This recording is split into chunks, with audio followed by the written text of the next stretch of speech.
Sentia com una força dirigia la meva mà. Vaig pintar els quadres directament, sense dibuixos preliminars, i amb molta força. No tenia ni idea del que suposava que representarien les meves pintures. No obstant, les vaig realitzar amb rapidesa i seguretat, sense canviar una sola pinzellada. Salutacions i benvinguts a Nits de Paura, nits de misteri a la cerca de la veritat. Amb aquest petit text d'una de les nostres convidades d'avui donem pas a aquest segon o tercer programa d'aquesta sèrie d'espiritisme que estem dedicant al final d'aquesta temporada. I avui jo aquest tema per mi és molt personal, perquè ja sabeu que a mi el misteri i l'art són dues de les coses que més m'agraden en aquest món. Així que avui estic molt contenta perquè avui parlarem d'art. Però abans de parlar d'això, com sempre, donarem pas als nostres companys d'avui, als nostres artistes del podcast, a la Mar i al Jorge. Nois, què tal? Hola, benvinguts al tercer, segon programa. No s'hauria de definir-ho molt bé d'aquesta sèrie d'espiritisme, no? Espiritisme i art. En principi seria el quart, tenint en compte que vam fer una petita píndola després d'introducció i després ja els dos que... Bueno, aquest seria el segon, que ja és una entrada en matèria dura i madura, no? I sí, en teoria portem 4 programes parlant d'espiritisme, perquè jo crec que és... Ara mateix per mi és el tema. Si fa 5 anys o així el meu tema predilecte era l'ufologia, ara el meu tema és l'espiritisme. El tema que m'ha absorbit i m'està absorbint, que m'absorbirà durant aquests temps. Bueno, és que és el que dèiem, clar, té tantes branques, no? Política, ciència, art... Pues hem de fer un capítol per cada branca, per poder-ho explicar bé. I ens quedem curts, perquè com estàvem decidint el tema de... Bueno, d'aquí parlem d'art. A més, el que és guapíssim és que són tot dones, em sembla, d'artistes. Són totes les artistes dones, no? I que mola. I és això, no? I estàvem decidint, bueno, d'aquí parlem, què fem? Quines personalitats agafem? Perquè són 3, no? I si comencem a parlar una mica de cadascú, és que ens quedem curts, o sigui, perquè tenen unes biografies tan apassionants i unes històries tan fascinants i sobretot tan misterioses i estranyes que quan comences a indagar dius, és que ens estem quedant curts. O sigui, és que podríem fer un capítol a cada una. Podríem fer un capítol a cada una, perfectament. Sí, una temporada, perquè... És que jo el que dic sempre, cada que m'inverso més en el tema, trobo coses fascinants i trobo unes vinculacions que no me les hauria passat mai. O sigui, jo pensant, quan estudiava jo allà a comunicació visual, que tocava una mica d'estètica i una mica d'art i tal, i deia, aquestes coses no...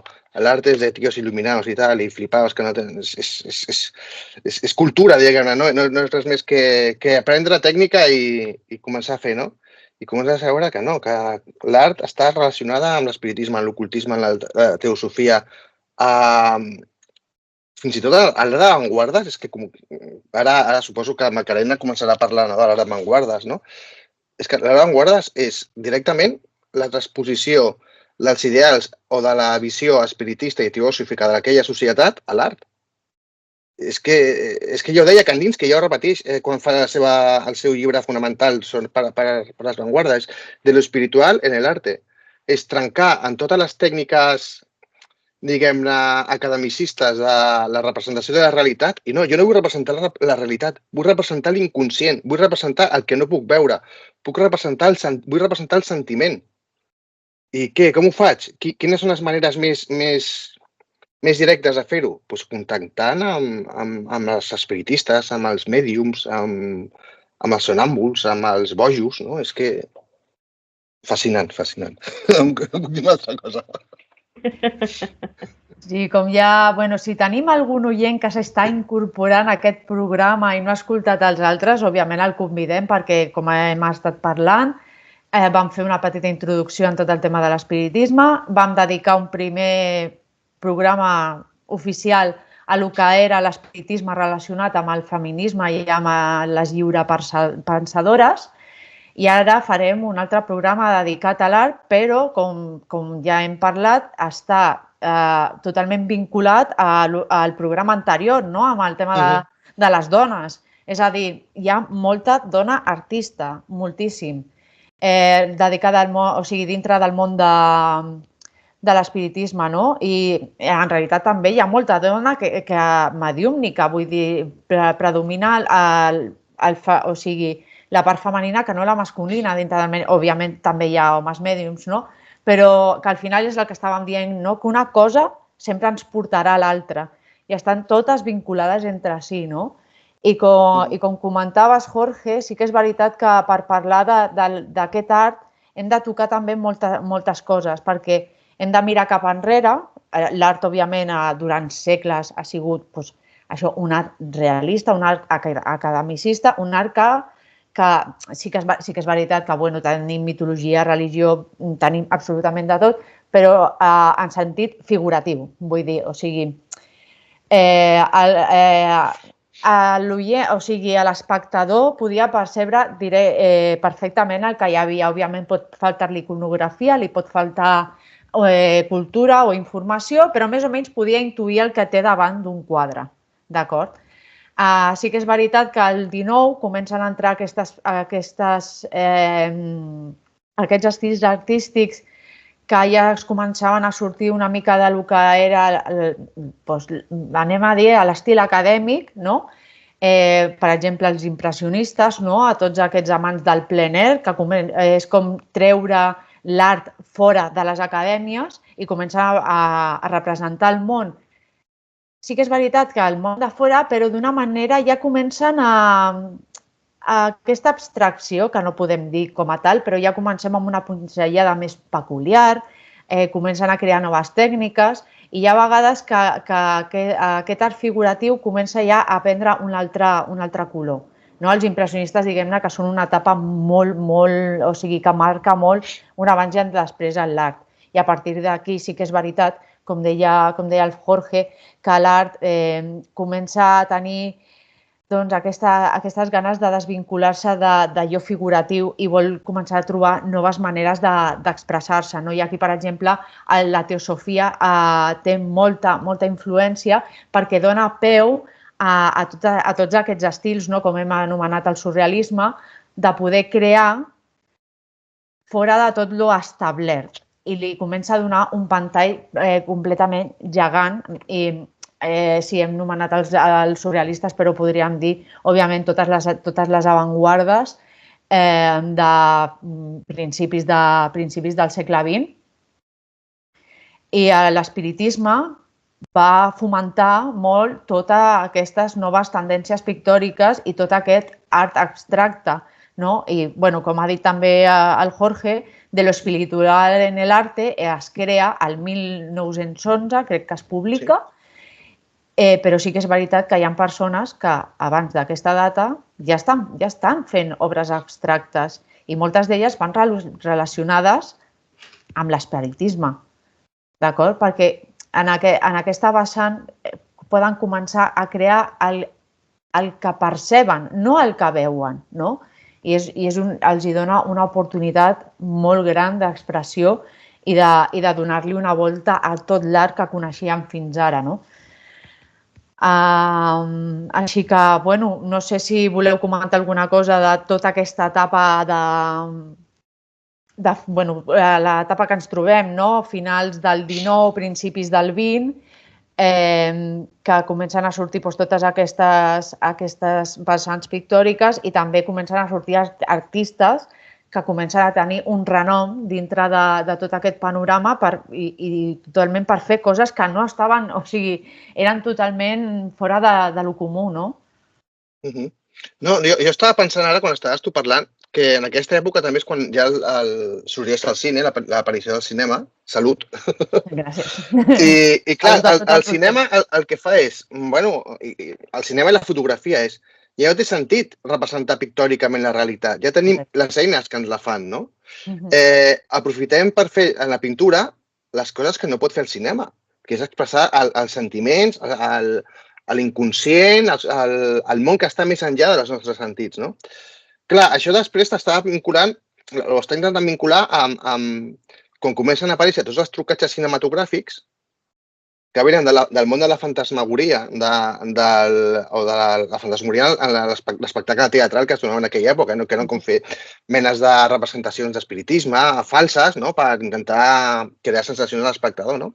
Però clar, quan aquests trucs es creen també al cinema, comencen a haver-hi una sèrie d'autors com Murnau, com Lluís Buñuel, l'entenc també. Buñuel, tots els surrealistes que comencen a utilitzar els surrealistes i el cinema expressionista d'aquella època, no? A veure que, ostres, les eines que em dona tot això per donar noves, amb els efectes especials primaris d'aquella època, a crear unes realitats noves d'una manera totalment realista i que s'aproxima molt més al que són les sensacions de les visions, dels apareguts, dels fantasmes, dels esperits. És que, bueno, també és molt curiosa, no? O sigui, en aquesta època tenim Haxan, que és la història de la bruixeria des de l'edat mitjana fins al segle XX, no? I tot el recorregut fa passant-se una mena de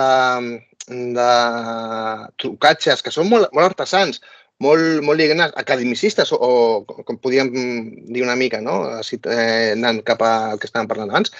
Clar, tot això ens crea iconografies que després es repetiran i seran les iconografies que serviran per marcar les nostres visions dels esperits, les nostres visions del més enllà, i ens crearà una nova realitat que jo crec que és el que s'està donant, bueno, el que diu moltes vegades a Pablo Vergel, no?, que en aquell moment el cinema i la pintura eren les generadores d'un nou folklore, més enllà de la literatura, no? I és aquí on volia arribar. I com aquests 60 anys que van des del 1860 fins al 1920, si passen tantes coses dintre d'aquests camps, del camp artístic, del camp científic, del camp psicològic, no?, que tenim la creació de l'inconscient de Freud i després l'imaginari col·lectiu, no?, de Jung. O sigui, tot això és el que dèiem, que està tot tan hiperrelacionat, hi ha tantes branques que surten d'aquestes 4 coses que al final acotar-ho i veure i també saber tancar, no? Bueno, tallem aquesta branca perquè si no se'ns escapa i fins aquí ja igual no podem tirar més, no? Jo crec que a mi se m'està fent una tarea titànica i que trobo difícil el fet d'això, no?, de plantejar-me fins aquí, perquè és que m'estic trobant, no?, amb el personatge que he investigat ara per fer el programa, que és Lluís Patolrà, que estem parlant d'una dona de 60 anys que viu a Cabrils, que en aquella època era un poble d'agricultors i pescadors, que no hi havia res, i de cop i volta es troba que ve Joan Brossa, que ve tot el Dau al Set, que ve Modest Cuixart, que venen una sèrie d'artistes que diuen, però si tot el que volem fer nosaltres ho està fent aquesta senyora que no té cultura. O sigui, com pot ser això?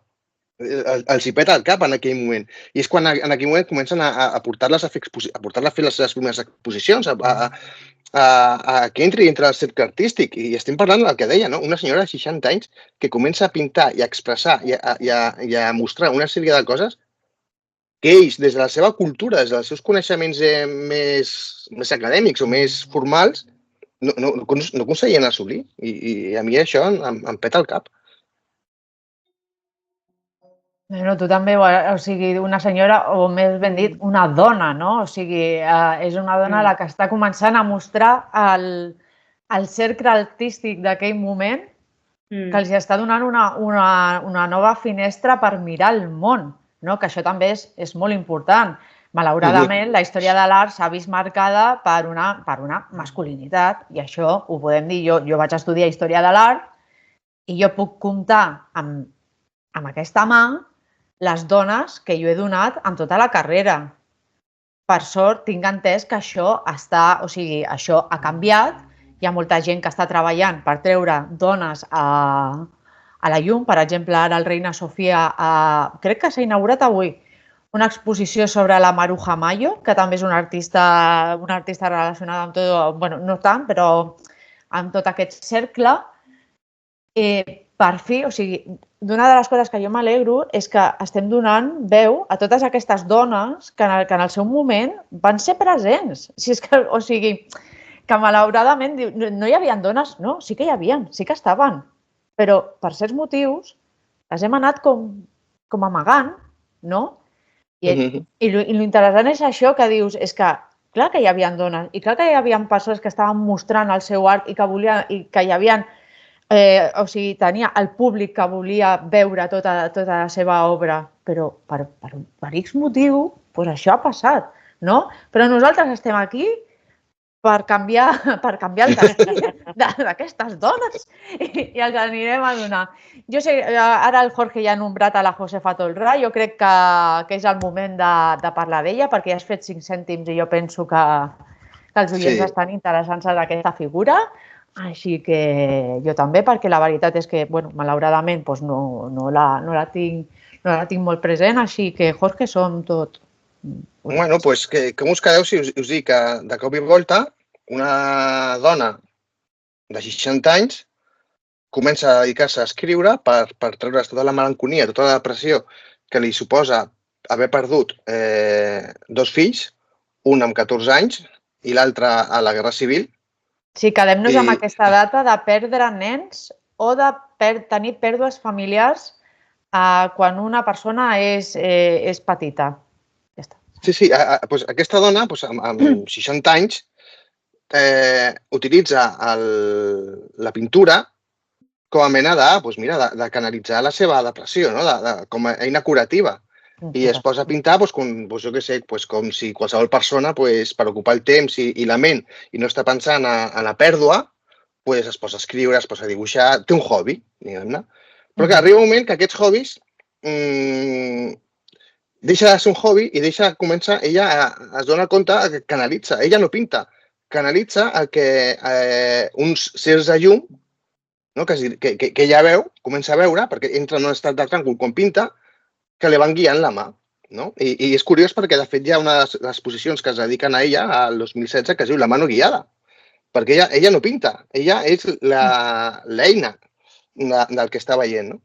I clar, estem parlant d'una dona que viu a Cabrils, és un poblet en aquella època, estem parlant de, us ho dic ara, entre 1880 i 1960, és un poblet que no, de 4 anys, ja era un poblet petitó, doncs imaginem-nos en aquella època, als principis de segle, doncs res, és un poble d'agricultors i de pescadors.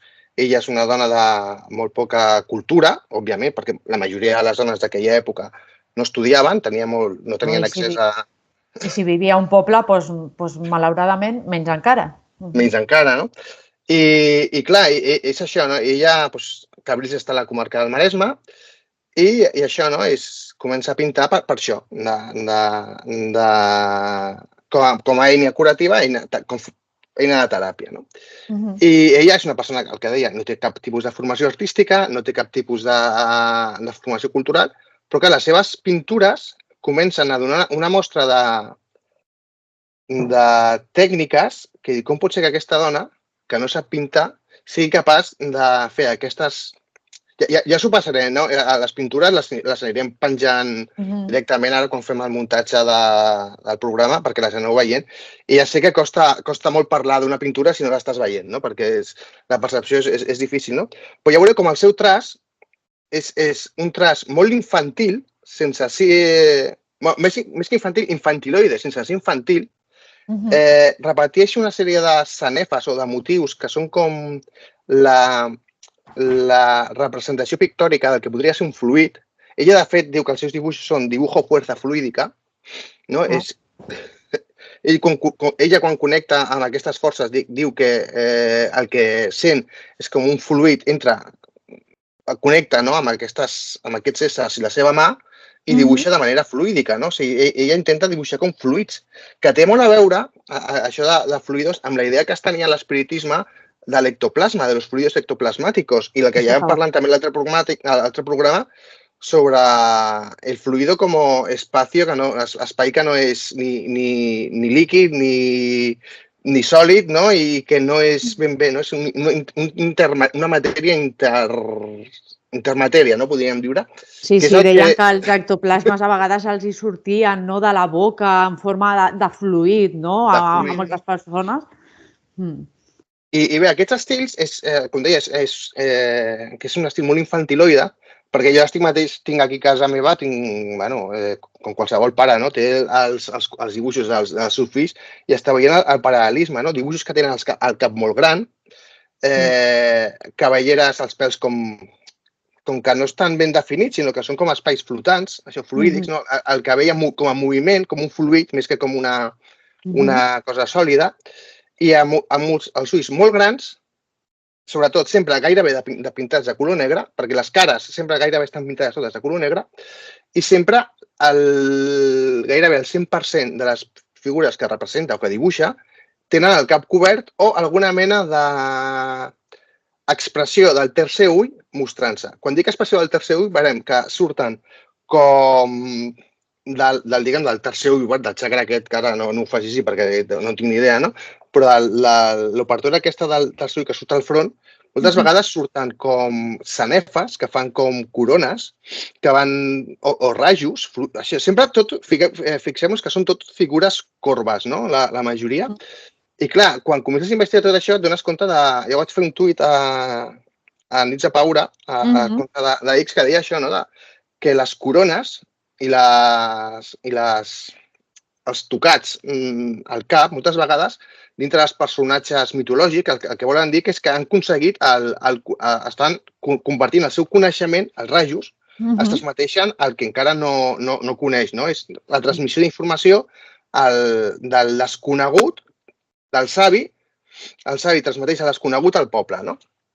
Clar, per això representem els déus, els monarques, els sants, amb aquesta mena d'halos, no? O corona, que té aquest sentit, no? Però ella, l'únic que no dibuixa amb aquest tocat o aquesta forma al cap és a Jesucrist. Són les representacions de Jesucrist. Qui és Jesucrist dintre de l'espiritisme o dintre d'aquestes creences, no? Més enllà de la religió cristiana o de la catòlica. Jesucrist és la persona que ha assolit el coneixement global, ja ho sap tot. Aleshores, ja no necessita mostrar una corona, ja ha assolit el coneixement total i és el transmissor universal de coneixement. Ja és, diguem-ne, el ser suprem, no? L'iniciat suprem, el que ha connectat amb la divinitat directa, no? I clar, ja us fixareu que les pintures, això té també, connecta amb flors, amb plantes, amb algues, que tenen molta relació, si heu fixat o coneixeu el manuscrit Voynich, que és aquest llibre misteri que no se sap qui el va pintar o qui el va escriure, no? Tots els gravats que... Si no sabem qui el va pintar, probablement va ser una dona, però bueno... Possiblement, bueno. Es diu que és una gran broma, no? Que podria ser una gran broma, un gran fake que es va muntar al segle, ara no me'n recordo, però bé. Però m'ha cridat molta l'atenció perquè és això, dibuixa moltes flors, moltes figures vegetals que tenen molta similitud amb el manuscrit Voynich, que en teoria era això, no? És un llibre esotèric o mistèric o que mostra altres realitats, no? I clar, m'ha cridat molta l'atenció. També treballa molt en colors pastís, amb tinta, sobretot tinta de boli. Ella agafa una llibreta, com qualsevol dona de la seva casa o persona de la seva casa, agafa el que té, una llibreta, un boli i comença a pintar. Per això la majoria dels colors són vermell, blau, negres i verds, els colors de les tintes d'aquella època dels bolígrafs o llapis, no? I ella també comença a omplir llibretes i llibretes i llibretes, només en dibuixos, sinó acompanyant d'una sèrie de textos que acompanyen aquests dibuixos que tenen un significat massa elevat pel que una persona de la seva cultura, del seu coneixement, podria tenir. La seva ortografia sí que és pròpia d'una dona que no té coneixements ortogràfics, hi ha moltes faltes d'ortografia, però el que escriu té una profunditat que costa molt de trobar, no?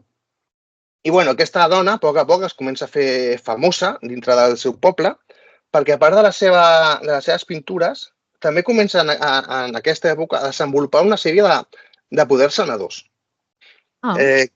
Sí, ella comença a utilitzar l'imposició de mans o el xerrar o amb els seus veïns que tenen algun tipus de problema i els comença a curar les petites malalties o les petites ferides o les petites malestars que podien tenir en aquella època, no?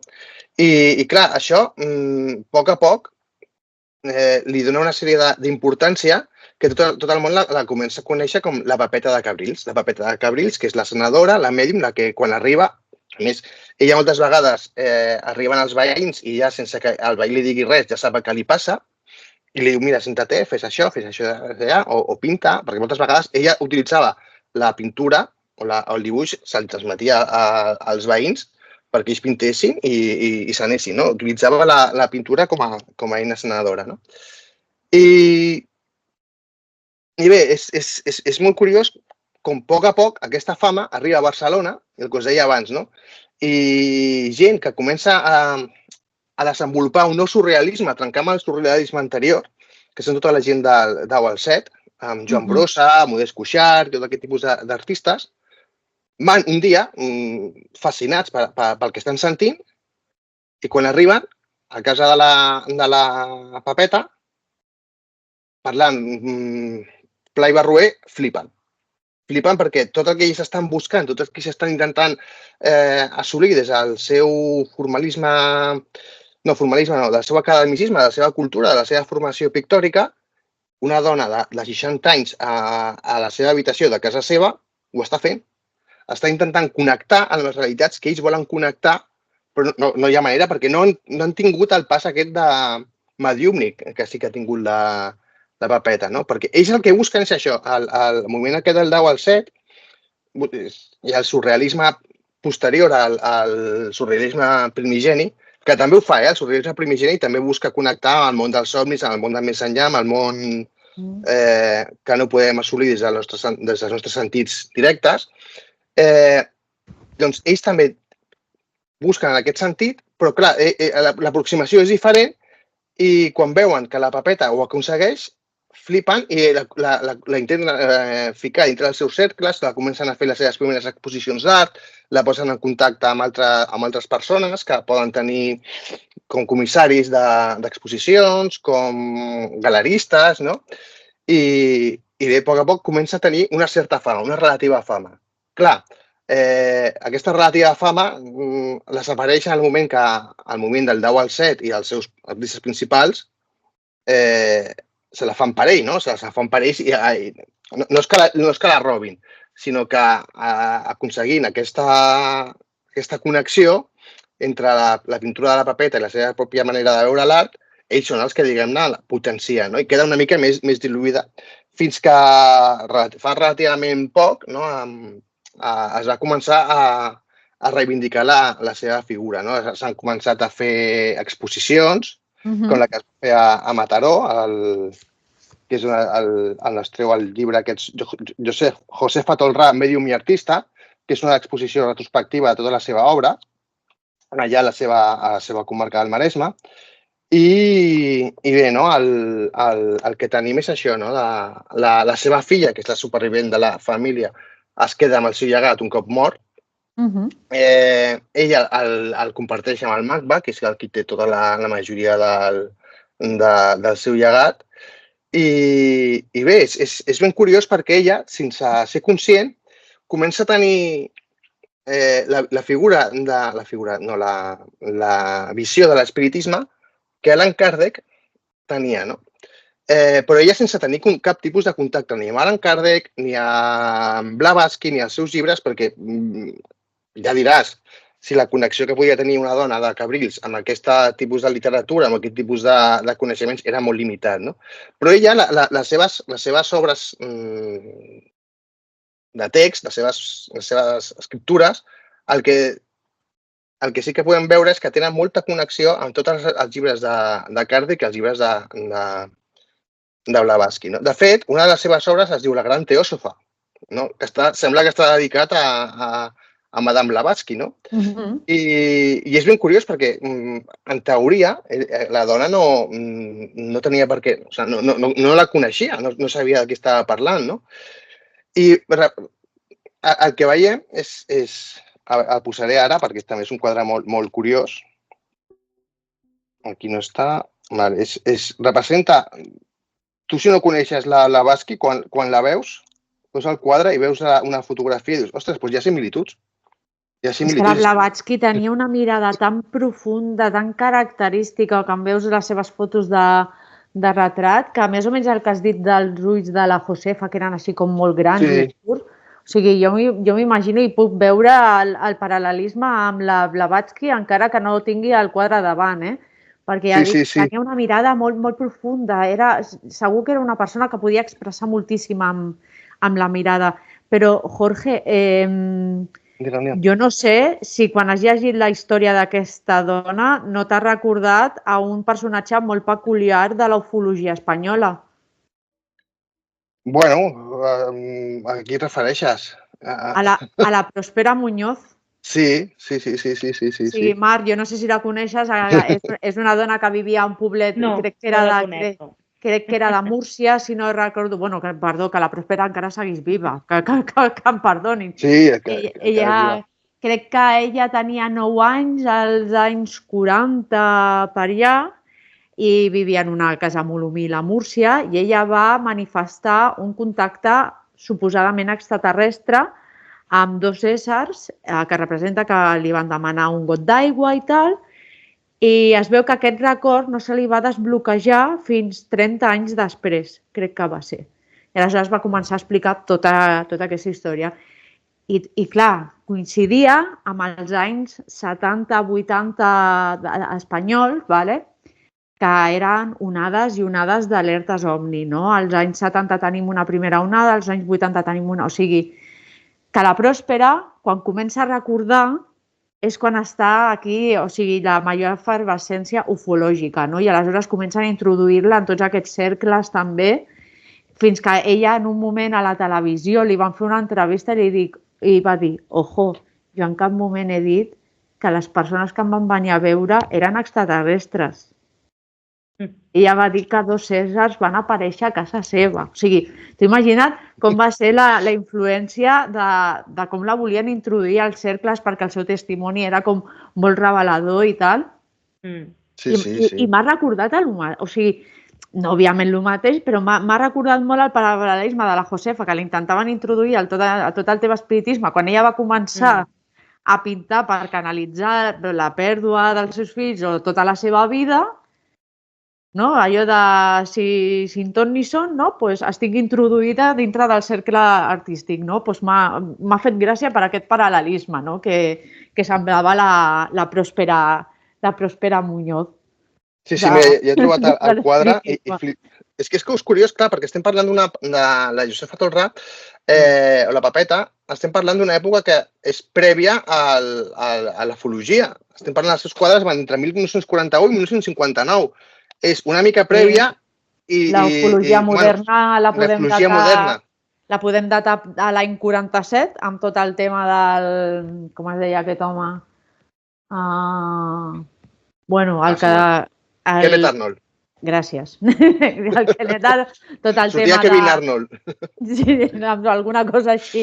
I tot el tema de Roswell i tot això, diguem-ne que partim de l'any 47. Aleshores... Però clar, a Espanya, diguem, les grans olejades es donen als 60-70. Exacte, sí, la primera una als 60, la segona crec que va ser el 78 o així. Doncs, clar, la Josefa està molt avançada. A Cabrils, sense televisió, sense el coneixement de... No arribaven els somnis, com a molt arribaven els esperits. I... Clar, és lògic, els fantasmes, no? A què t'apropes més? Doncs el que tens més a prop, no? I, clar, després el paral·lelisme entre uns veien esperits, altres comencen a veure això, no? Éssers... Però mira com si tenia els seus coneixements religiosos, perquè és el que has dit, no? Per ella Jesús era com la cumbre de la... O sigui, era el ser que sabia més, no? O sigui, aquests coneixements sí que els tenia, no? Clar, però la cosa és que els tenia o li eren revelats, perquè ella en teoria no pintava, estava en estat de tràngol, quedava totalment Però jo penso que sonàmbula, no? el seu És inconscient inconscient. li deia que la part religiosa ha d'aparèixer per alguna banda de les seves obres, pel que explicàvem també en capítols anteriors. Has d'introduir un discurs que puguis convèncer a la resta. I més una dona que era profundament catòlica en aquella època. Per ella Jesucrist, doncs clar, és l'ésser perfecte, o sigui, és com l'ésser final de dir a aquesta persona ja té tots els coneixements de la Terra, no? I això era increïble. Us ensenyaré el quadre, la gran teòsofa, és el 28, figura 23, la gran teòsofa, i al costat està l'esfinge. Aquest és la gran teòsofa, ¿vale? No sé si el veieu bé. Veiem que aquesta seria Blavatsky, que té un aire, i després aquests, diguem-ne, serien els seus acòlits. O té una figura materna, és una figura de mare, en què ella va donant a llum a la gent que va coneixent a poc la seva filosofia, la seva doctrina, no? I aquest és el simbolisme que jo l'he intentat trobar. Fixeu-vos... No perdis la fulla. Fixeu-vos que aquí hi ha com figures, diguem-ne així, el que diuen les fluídiques, no? Sí. Perquè és que ho estava imaginant i dic, o sigui, era una dona amb una expressió visual, però brutal. I els ulls, o sigui, jo trobo aquí un paral·lelisme. Un paral·lelisme, sí. Total. I després... I el Remulià, no sé, t'ho compro. O sigui... I després fixeu-vos que jo aquí, les cares, que em recorden molt a les cares de Belmez, a la pava i tot això. D'aquí, del fons, sí, és que és tal qual. Del fons, diguem-ne, de la roba que estàs... el manto o les robes que podria tenir aquí la Blavatsky, surten cares, ¿vale? Surten cares que és com, diguem-ne, els esperits que van sortint d'ella, els esperits o els éssers, no?, que volia buscar. I és molt curiós, no? I després al costat està la gran esfinge, que també té un simbolisme... Ella, la majoria de coses que pinta, tenen molt simbolisme, sobretot les dones, un simbolisme matern brutal. Home, és una dona que ha perdut 2 fills, ¿vale? Vulguis que no sé si veieu aquí la gran esfinge, el que deia, no?, dels tocats. Sempre, la majoria de tocats entren al front, surten del front i fan com això, no?, acaben irradiant. Encara que comencin així fent coles, acaben irradiant, no? I bé, també té dibuixos del seu fill, pinta coses, té comunicacions amb el seu primer fill mort, i li transmeteixen comunicacions estranyes, no com dient-li estoy bien, ya he llegado donde estoy más a gusto de lo que podía estar, ya me comunicaré contigo cuando tengamos más oportunidades. No sé, coses que semblen banals, però que en el fons transmeteixen una sèrie del que dèiem, no?, de sensacions mediúmniques que són molt curioses de percebre, no?, en això, no?, amb una dona de molt baixa cultura, que no tenia contactes, o que no suposa, o no es coneixen que tingués contactes amb tot això, no?, és com li van arribar. A més, hi ha un dibuix molt curiós del seu fill en el que es veu que el seu fill, és que tots són molt flipants, no? Aprofitem que el Jorge està buscant una imatge per dir a les persones que ens estan escoltant a iVoox que totes aquestes fotografies les podeu veure al vídeo que penjarem a YouTube. D'acord? Per si us pica la curiositat. Fixeu-vos com aquest dibuix... Però aquí hi ha un quadre, jo diria que hi ha un quadre de Caravaggio, no sé, que és clavat, o sigui... Ara m'ha vingut... A mi em recorda molt a Goya, el senyor de la Razón, un que està així, com dibuixant, així, no? I les figures per darrere, no? I clar, això diguem-ne que és la figura que connecta, li traspassa la informació i ell pinta. I és la seva representació d'ella com li passen les coses, com ho puc explicar. Doncs no ho puc explicar més que de manera que sé, pictòricament, i és això, no? I després les paraules que escriu. Me desperté de esta especie de pesadilla. Això és la teoria del seu fill, Me desperté de esta especie de pesadilla. Me encontré con la pluma en la mano miré el contenido de mi labor y quedé sorprendido. No había adelantado nada. Fue para mí una grata ilusión esta especie de pesadilla. Me levanté, almorcé con mucho apetito y pensé ¿a dónde iràs? Després d'això, no? És que Mira, les Jorge, feres... el quadre que jo deia era la inspiración de San Mateo de Caravaggio. Talment. És que, ja dic, o sigui, clar, no sé fins a quin punt aquesta senyora, a la seva caseta de Cabrils, podia conèixer aquesta obra. Però ja et dic, és que quan l'he vist, he dit, buah, és que és clavada. Sí. Després, no, els orbs, també dibuixava orbs, no? Los orbs són una cosa nova, no? No. Fixem-nos que és una persona que veu coses de llum, veu les primeres manifestacions que ella moltes vegades... Aquest m'agrada molt, aquest m'agrada molt. L'estètica que té, el personatge i... Sí, no tenen una gran tècnica, però tot el simbolisme i tot el magnetisme que tenen els seus quadres és que a mi, de veritat, he estat llegint aquest llibre al llit moltes vegades, perquè és quan tinc temps per llegir, i em deixava... No m'agradava deixar-ho a la vista. Jo aquest aspecte és el primer que veies... Em donava certa... Certa cosa, eh? El posaré boca avall, no? Boca avall... Perquè pugui passar per la nit, saps? L'amagava. Però no, és això, no? És uns personatges que jo crec molt fascinants i que gràcies a la seva filla i a la labor que s'estan fent, doncs això, no? Gent com la Pilar Bonet, el Gerard Horta, el David Santamaria, del Cercle Espírita de Barcelona, el Raimon Arola, el Jordi Viols, que són els que han escrit tota la sèrie de textos que parlen d'ella, de la seva obra, des del simbolisme, la mediumnitat, el context de l'espiritisme. Estan fent una llavor molt gran per això, no? Una tasca molt gran per assentar i tornar a reivindicar la figura d'aquesta dona, no? I que jo crec que igual pictòricament no serà un crac, però és que tu veus les transicions que feia, per exemple, Picasso, quan comença a fer la transició de la figuració cap al cubisme i les seves primeres etapes, i és que és això, és això. I ella ho fa canalitzant.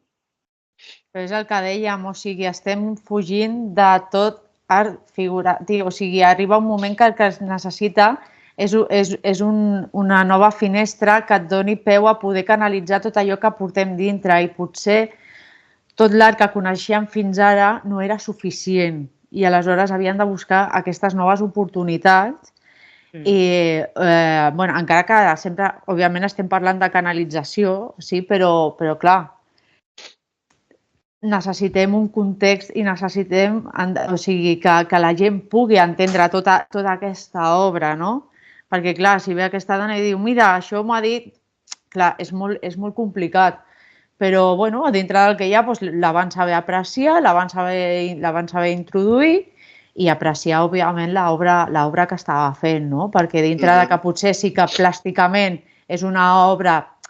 És que a mi no m'agrada parlar de majors o menors pintors, no? O sigui, sí que hi ha millors o pitjors dibuixants, sí que és veritat, i aquesta dona podríem catalogar-la d'una qualitat plàstica una mica més baixa, d'acord? Però jo sempre m'agrada apostar pel simbolisme i per allò que et transmet una obra.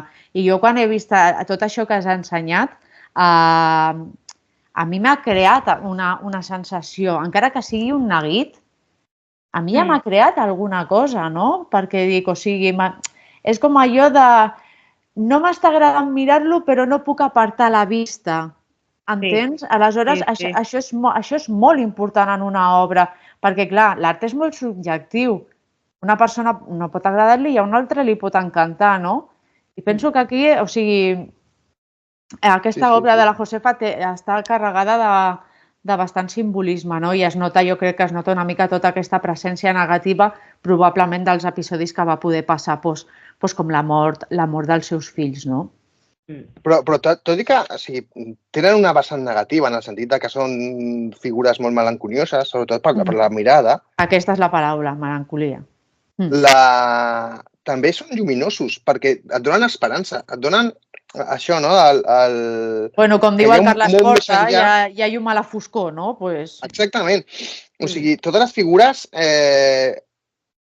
Ai, perdona. Ens porten coses. Ens porten coses positives. O sigui, llevat de la mirada, que és una mirada així passada, feixuga, dura, que hi ha un dol interior, després, tota la connexió de no, hi ha una cosa més enllà que analitzo, són sers de llum. M'estan explicant que tot el que estem aquí té un sentit, no? Que és un sentit de progrés que ens serveix per avançar dintre de l'organitat. O sigui, és que és curiós, no? Perquè també fa... És que si m'entrebanco és perquè tinc tantes coses a dir que no sé com organitzar-les. Estàs canalitzant tot el teu sentiment. No, la idea de progrés. Ella fa un quadre que fa la Tierra, el Sol, fa planetes. Aquí, Tierra, Astro, Sol, Venus, aquí el tinc. I una deessa per sobre. Que tot això són les idees espírites d'Allan Kardec. Tenim l'Astrosol, que és, diguem-ne, el que ens dona la llum, els planetes en el que cada encarnació o cada estat espiritual és on en teoria viuen, no? Els esperits o les presències, que en cada planeta hi ha una sèrie d'éssers, però tot allò hi ha, per fora de tot això, hi ha alguna cosa més que és la que controla, la intel·ligència suprema, no sé com dir-ho, no? La divinitat suprema, que és una dona, que és molt curiós, no? I bueno, és que aquestes idees de camí de progrés, que cada planeta és un pas en el progrés de la divinitat humana, és això, no? És aquesta idea que hi ha darrere. O sigui, estem aquí i el nostre camí és progressar. Ja sigui la il·luminació, el coneixement, que sigui, no? Digue'm. A mi aquest, o sigui, no sé què coi voldrà dir, però a mi aquest em flipa. O sigui, és una passada. Tots els colors que té, aquí no es veu bé, però és com una dona, de cada braç li surt un ocell, però després aquí com de la clavícula li surten diverses branques, també. És una passada. Sí, és que a part de quadres... Pots anar a interpretació que vulguis. Sí. Feia brodats que pintava a mantons, no? I els feia de la mateixa manera, es posia a cosir i li sortien les canalitzacions cosint i són les mateixes sanefes. I això és molt difícil de fer si estàs cosint i no tens un patró. Però si jo ja estic fent un dobladillo del pantaló i ja me'n vaig cap a una banda, doncs imagina't això, sense tenir ni idea, no? O sigui, puc entendre... És això, o sigui, també hem de tenir en compte el fet que aquestes persones no estan preparades, no tenen tècniques artístiques, no han practicat la pintura, no en tenen, o sigui, totes les eines i que de cop i volta puguin fer aquestes coses, doncs, ostres, aquí alguna cosa, alguna influència ha d'haver-hi, no? Però ja dic que és molt curiós. Doncs imagina't amb la costura, saps? O sigui, ja et dic que són molts anys de tècnica i de treball per poder fer una cosa decent a la costura, no? Per això, a més, això és curiós. Sempre hem parlat d'escriptura automàtica, pintura automàtica, però cosir automàtic? O sigui, és que només podria passar aquí. Total, a casa nostra, no? O sigui, a casa nostra, però crec que és un personatge que s'ha de reivindicar, que és el que hem dit, que és nostre, no? I que després de tot el panorama potser no es coneix. Està molt bé que s'estigui recuperant i que es pugui donar, o sigui, que la Josefa, la Pepeta, estigui molt present i que la seva obra ens perduri. Has dit que la seva obra depèn del MACBA, no? O sigui, la té com... Sí, hi ha part de la seva obra la té la seva filla i part de l'arxiu li va cedir al MACBA. Suposo que si per cap temes d'investigació i coses així es tindrà accés. Sí. Doncs jo penso que la Papeta ja la podem deixar a la seva casa de Cabrils, no? Que segueixi canalitzant les seves cosetes i potser ja podem desplaçar-nos a una dona potser una mica més cosmopolita o podem dir més coneguda, no? Jo crec que la pròxima dona de la que parlarem potser als oients sí que li sona més perquè també és veritat que és un personatge que s'ha recuperat en els últims anys molt, o sigui, jo en els últims 5 anys l'he escoltat moltíssim i com fèiem a la prèvia, sí que és veritat que potser no està tan relacionada amb els cercles espiritistes, però la seva obra sí que té molta influència, no, Marc? Doncs sí, parlem de la Remedios Varo, María de los Remedios, Alicia Rodriga Varo i Uranga. Que el del nom té tela, però el del nom té tela. Que doncs va ser una pintora i escriptora de Girona, perquè va néixer a Anglès, a la comarca de la Selva, però després va viure per tot el món, va conèixer moltíssima gent i es va nutrir de moltíssimes coses i de moltíssimes corrents diferents per fer els seus quadres, dels quals no en va poder viure mai, fins pràcticament al final de la seva vida, el que comentàvem abans, no? La presència de les dones a l'art. I llavors es va guanyar la vida fent il·lustracions en el món de la publicitat. No? Llavors la Remedios, això, va néixer a Anglès, a la província de Girona, i el seu pare ja era un lliure pensador, per tant ja venia d'una família amb una certa inclinació per aquests temes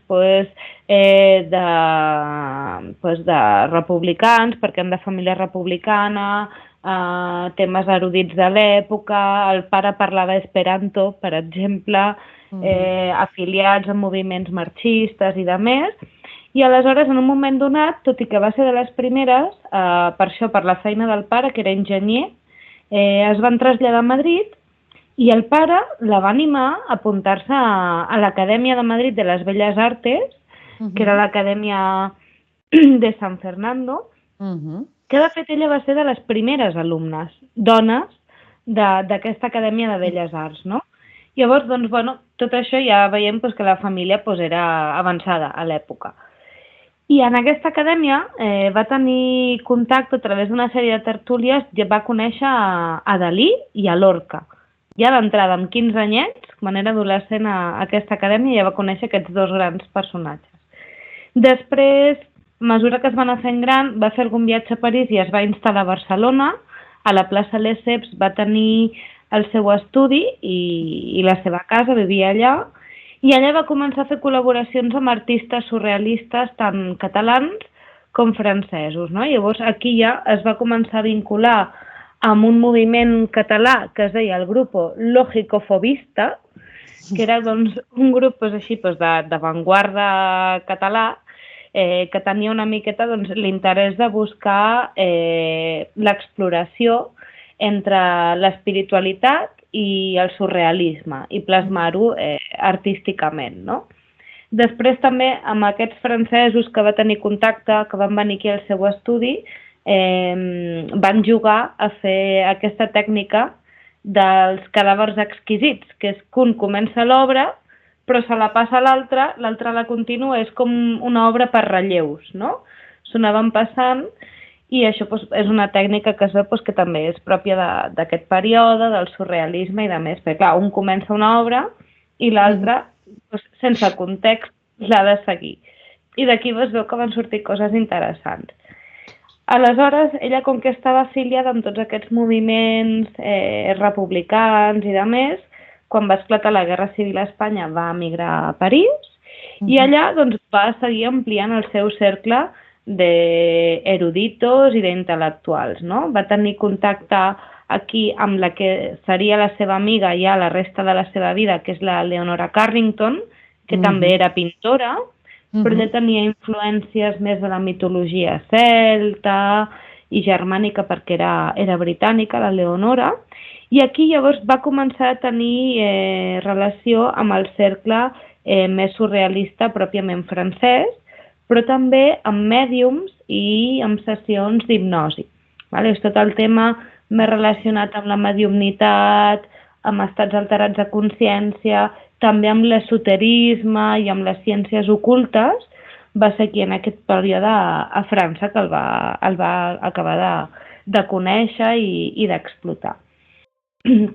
Aleshores, en aquest període es va casar, també. Es va casar 3 vegades, la Remedios, vull dir, es va casar, es va separar. Primer s'havia casat amb un senyor a Madrid, ara es va casar amb un francès, després a Mèxic es va casar amb un altre, llavors va tenir diverses parelles però no va tenir fills. I aleshores, doncs això, aquí a França es va emparellar amb el Benjamin Peret, que era un poeta surrealista francès que havia anat a Barcelona a lluitar contra el bàndol dels nacionals espanyols. Vale? Mentre van estar aquí a París, van poder gaudir de la seva vida social, la Remedios va seguir treballant d'il·lustradora en el món de la publicitat, fins que va haver-hi l'aixecament feixista i la Segona Guerra Mundial, i el seu marit, com que era del bàndol marxista, van haver de marxar de París perquè els van detenir a tots dos, però es veu que els van alliberar. Ella no va parlar mai de què va passar a la presó ni res, però bueno, van estar un petit període de temps presos. Llavors es veu que en aquell moment es va muntar com tota una xarxa de suport entre els espiritistes, intel·lectuals, surrealistes, del món de l'espiritualitat, del surrealisme. Tenien com una sèrie de cases refugi i entre ells s'ajudaven i feien xarxa per amagar-se dels nazis, i van començar a viatjar cap al sud de França i van estar una temporada instal·lats a Marsella. D'allà van poder saltar a Casablanca i de Casablanca ja va marxar a Mèxic i mai més va tornar a Espanya. Aleshores, allà a Mèxic va participar també d'activitats culturals amb un nou cercle d'amistats que va haver de tornar a fer estant allà a Mèxic, i finalment es va separar d'aquest marit del poeta francès, i aleshores es va embarcar en una expedició científica, que això a mi em peta el cap. Dic, bueno, era escriptora, pintora, doncs es veu que es va tornar experta també en bitxos, en insectes. I també els pintava, també estan presents a la seva obra. I aleshores es va ficar en un vaixell, en una expedició científica, perquè la van reclutar els de l'Institut Francès d'Amèrica Llatina. Ella va com mantenir relació amb certa administració francesa a Amèrica Llatina. Em permets un petit incís, sí. Marc?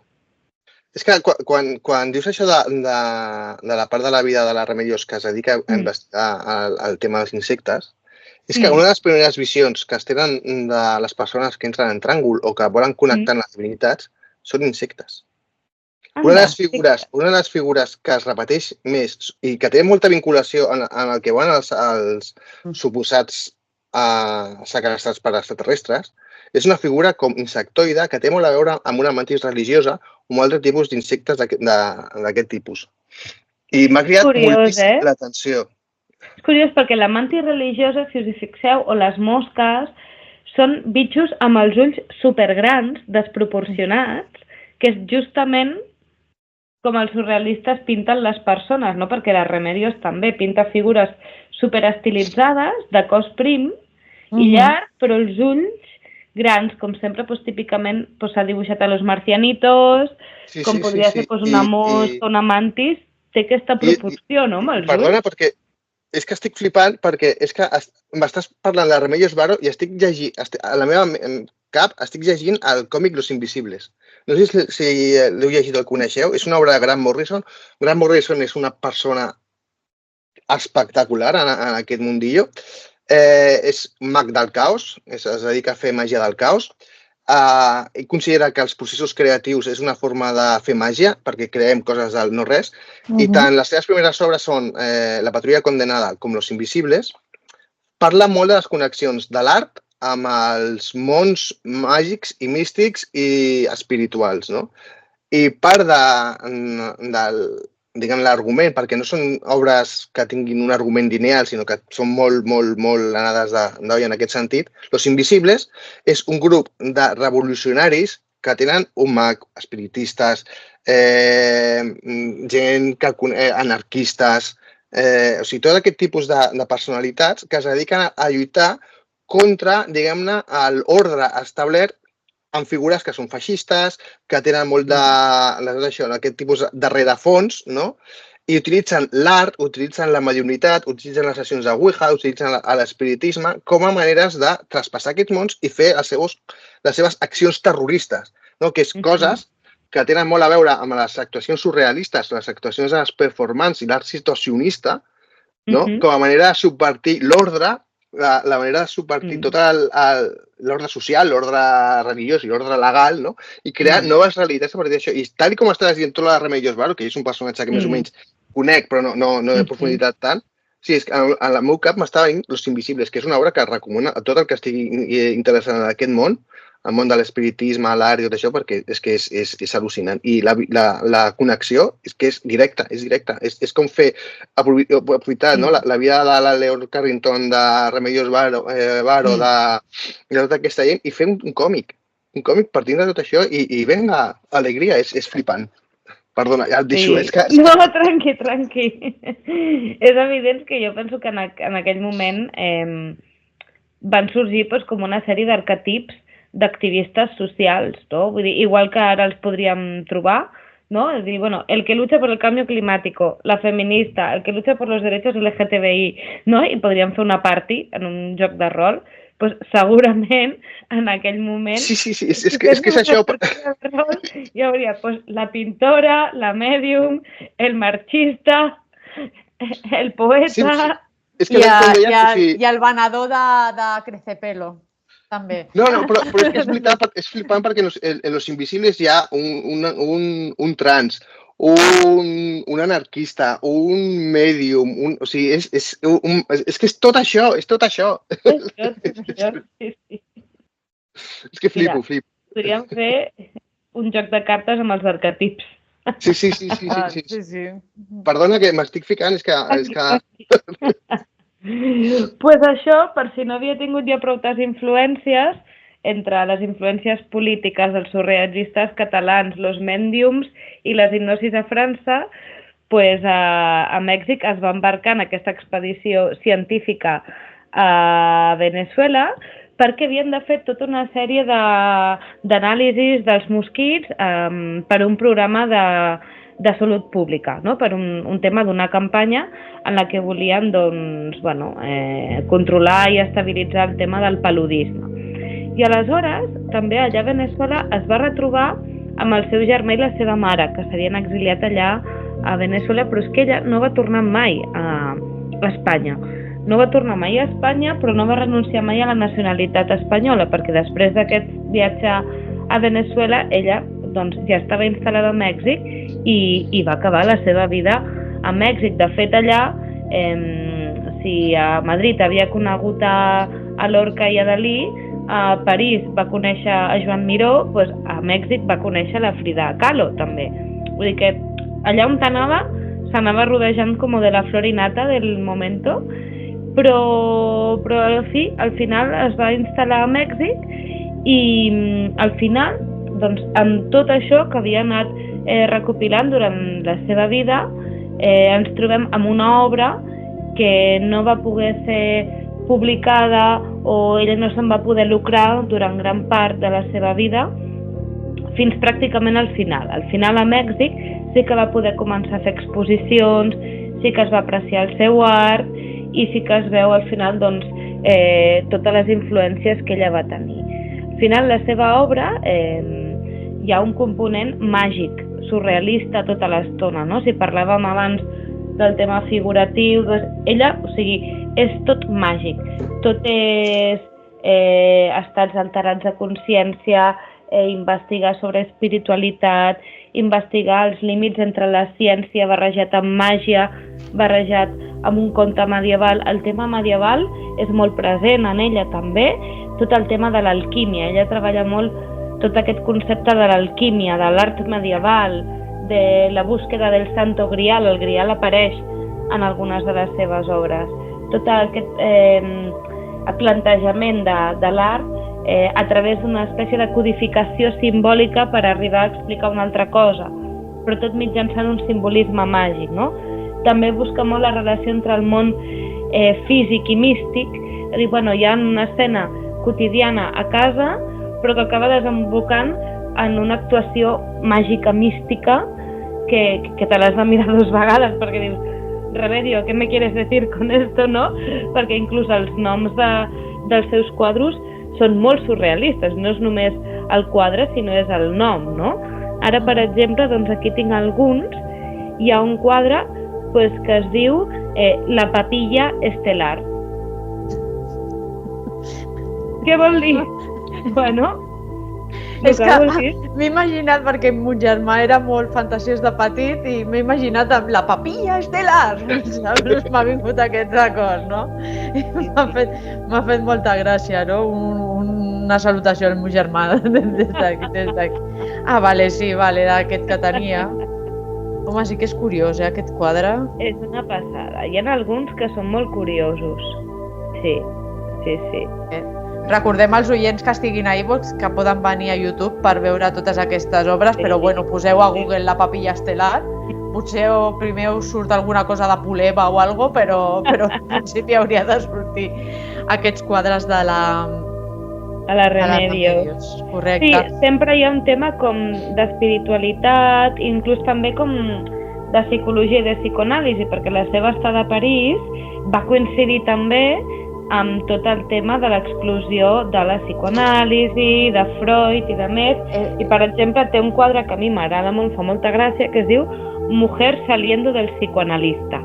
No? Sí, que era el que estava ensenyant al principi, que l'has passat tu pel grup i em sembla meravellós. O sigui... D'entrada és una escena habitual de la vida terrestre, doncs, bueno, és una senyora sortint de la consulta, però va ataviada d'una manera, té una cara al mig del vestit, sembla que porti, bueno, doncs això que dèiem dels fluids, de l'ectoplasma abans. Correcte, sí, per mi és un ectoplasma el que té a la mà dreta. Porta a la mà, no? Sí, tal qual. I llavors es diu, bueno, doncs mira, surt del psicoanalista i, jo què sé, una ferida emocional, una idea cognitiva que havia de modificar, el que sigui, doncs la porta aquí, com, mira, jo penso que està preparada ja per llançar això a la bessura en quan surti de la consulta, no? Llavors, és això, barreja... M'ha semblat molt curiosa la cistelleta amb els insectes. Sí. Deies tu, no? O sigui, això és molt surrealista perquè tenien com molta fixació els surrealistes amb els insectes i tal, però bueno, també el que havies comentat de que la Remedios havia embarcat en el viatge a Bichil, no? A Mèxic. I després també... Digues. No, continua, que el meu és una anècdota.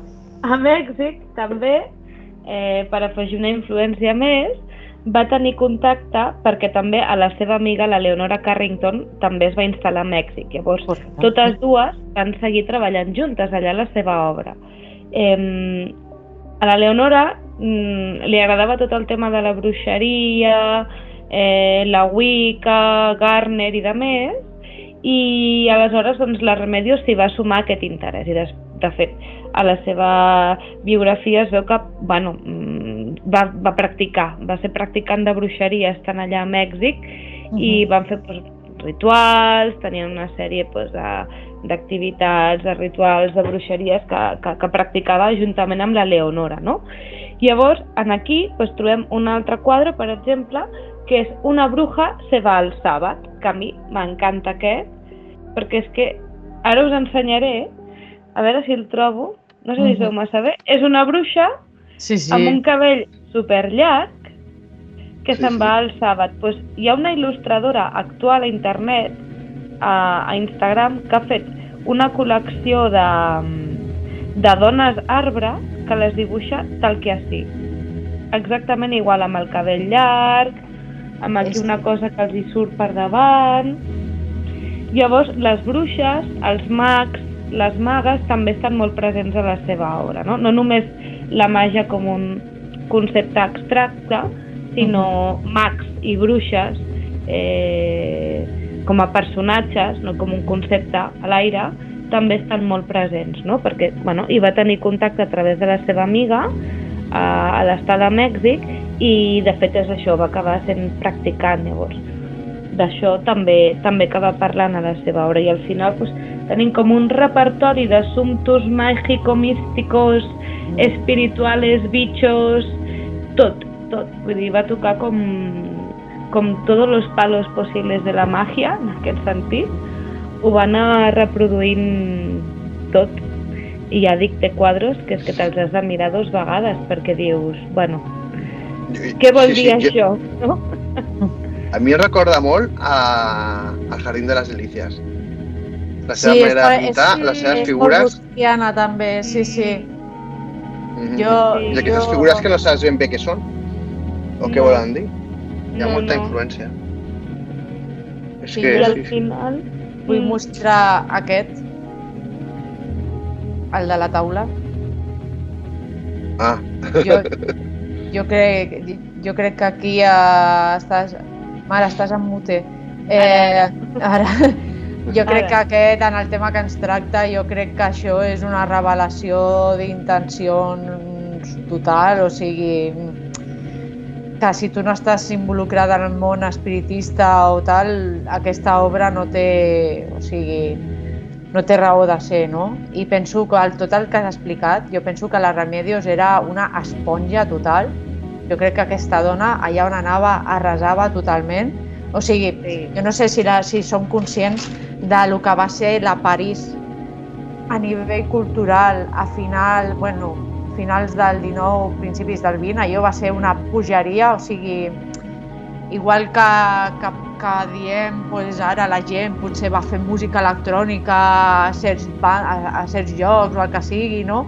París en aquella època era una bogeria, tots els artistes estaven allà ficats, però no només la pintura, la literatura, o sigui, és que era un boom i tot el que va estar en aquella època a París és que ha estat plenament influenciat, és que era inevitable. O sigui, era una bogeria i aquesta dona va estar allà i a sobre després és que s'ho emporta a Mèxic, saps? Que clar, també és una cultura molt peculiar, molt influenciada per això, pels xamans, per la bruixeria, per tal.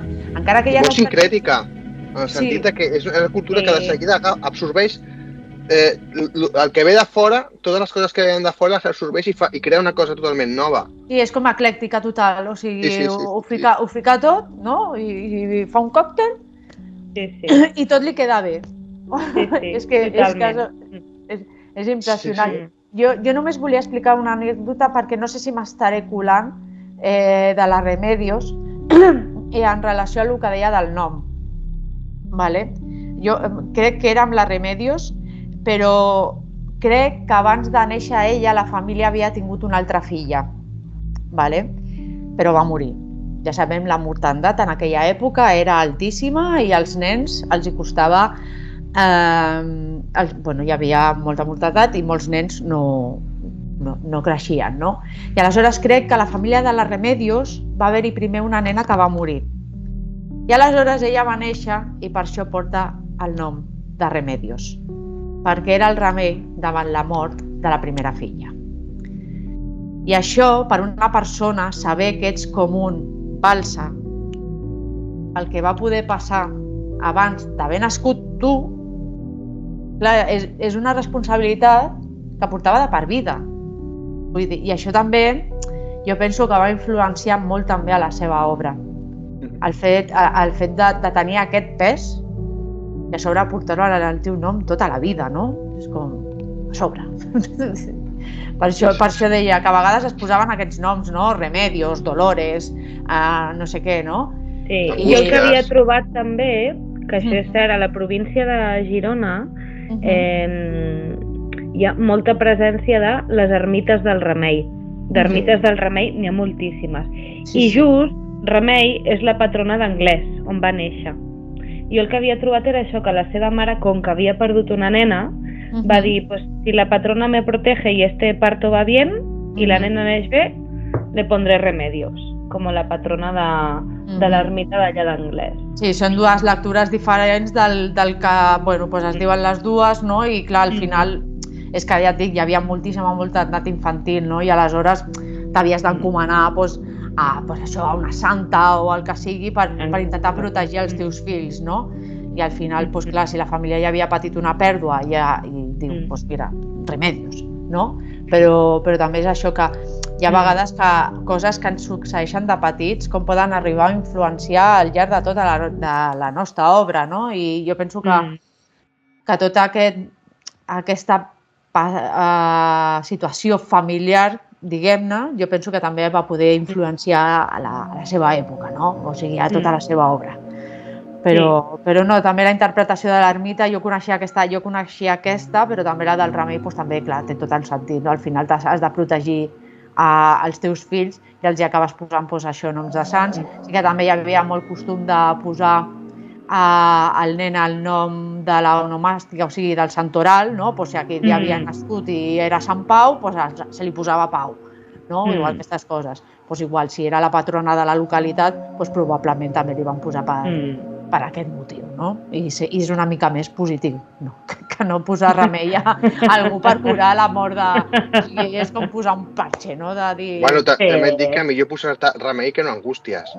Ja, no. Aleshores, perquè carregues la part negativa de la pèrdua.